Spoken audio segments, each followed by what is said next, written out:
Example में हम कैसे समझते हैं कि जो गिवन एक्सप्रेशन है वो पॉलिनोमियल है।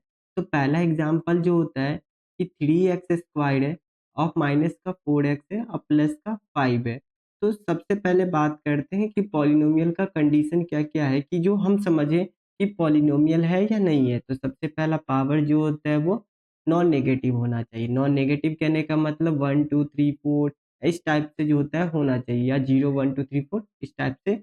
इसके बाद वो जो होता है वो उसका पावर फ्रैक्शन के फॉर्म में नहीं होना चाहिए। जैसे कि अगर पावर जो आ जाता है 1/2 तो उस टाइम में हम कहेंगे कि ये जो होता है वो पॉलिनोमियल जो होता है ये नहीं है। अगर बात करें जैसे रूट अंडर आ जाता है तो रूट अंडर को हम पावर में तो इसी फॉर्म में लिखते हैं।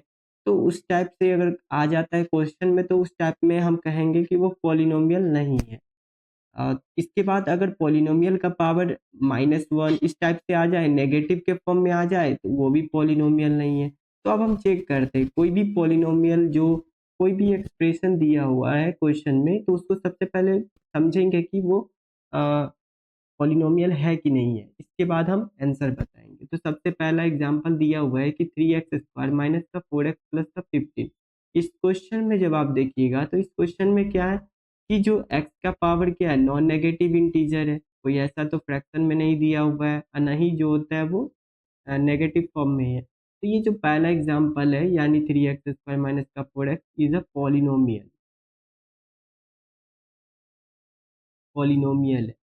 और ये सारा का सारा क्वेश्चन वन वेरिएबल्स में दिया गया, यानी वन वेरिएबल्स में है। जैसे कि एक्स भी वन वेरिएबल्स है, एक्स के फॉर्म में है सारा इक्वेशन। फिर वाई जो होता है इसमें वाई के फॉर्म में है, तो एक ही वेरिएबल में कोई भी एक वेरिएबल में दिया गया। इसके बाद दूसरा एग्जाम्पल को समझते हैं, चेक करते हैं कि वो जो होता है पॉलिनोमियल है कि नहीं है। तो यहाँ पर y² प्लस का 2√3, जब यहाँ चेक करिएगा तो यहाँ y² क्या है, वेरिएबल है। वेरिएबल का पावर चेक करेंगे तो वेरिएबल का पावर क्या है, तो वो नॉन नेगेटिव इंटीजर है यानी 2 दिया गया है। तो इसमें तो फ्रैक्शन में तो उसका पावर नहीं है, और नहीं जो होता है वो वेरिएबल रूट के अंडर है। यहाँ पर कांस्टेंट जो होता है रूट के अंडर है, तो इस केस में भी ये जो होता है वो गिवन पॉलिनोमियल, ये भी पॉलिनोमियल हो जाता है। अब हम बात करेंगे तीसरा एग्जाम्पल का। जब तीसरा एग्जाम्पल को चेक करेंगे तो 3√x प्लस का 2√x और यहाँ पे दिया हुआ है कि जो ये रूट के बाहर है, यहाँ पर जो होता है ना √x होगा। तो यहाँ दिया हुआ है क्या कि जो दिया हुआ है, यहाँ दिया गया है, यहाँ दिया गया है कि जो √2x। अब यहाँ पर हम कैसे बताएंगे कि ये पॉलिनोमियल है कि नहीं है।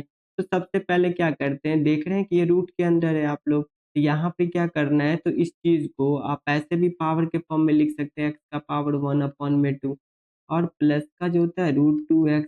यहाँ पे वेरिएबल जो होता है रूट के अंदर में नहीं है, इसका पावर 1 है। तो यहाँ पर तो नॉन नेगेटिव इंटीजर्स आ रहा है, लेकिन यहाँ पर जो होता है वो क्या आ रहा है, पावर फ्रैक्शन के फॉर्म में आ रहा है।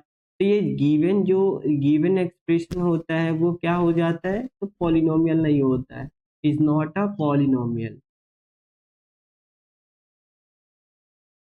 अब हम चौथा एग्जाम्पल की तरफ बढ़ते हैं। तो चौथा एग्जाम्पल क्या कहता है, x माइनस का 4 में x है। अब इसको अगर देखेंगे तो आप लोग कह दीजिएगा कि ये पॉलिनोमियल है, तो ये पॉलिनोमियल नहीं है।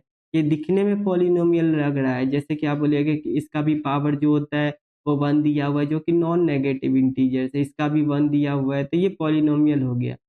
लेकिन ये पॉलिनोमियल नहीं है। जब इस चीज को आप सॉल्व करिएगा तो इस चीज को क्या लिख सकते हैं, एक्स, एक्स लिख सकते हैं एक्स और माइनस का 4। और जब एक्स को, क्योंकि ये नीचे में है, इसी यही वेरिएबल जब ऊपर में चला जाएगा तो यहाँ पर एक्स का पावर -1 लिख सकते हैं। तो यहाँ पर जो एक्स का पावर क्या आ गया, एक इंटीजर मतलब नेगेटिव इंटीजर्स आ गया। तो इस केस में जो ये गिवन एक्सप्रेशन होता है वो पॉलिनोमियल नहीं होता है।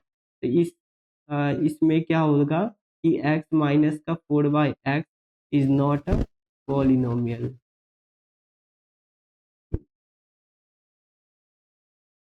अब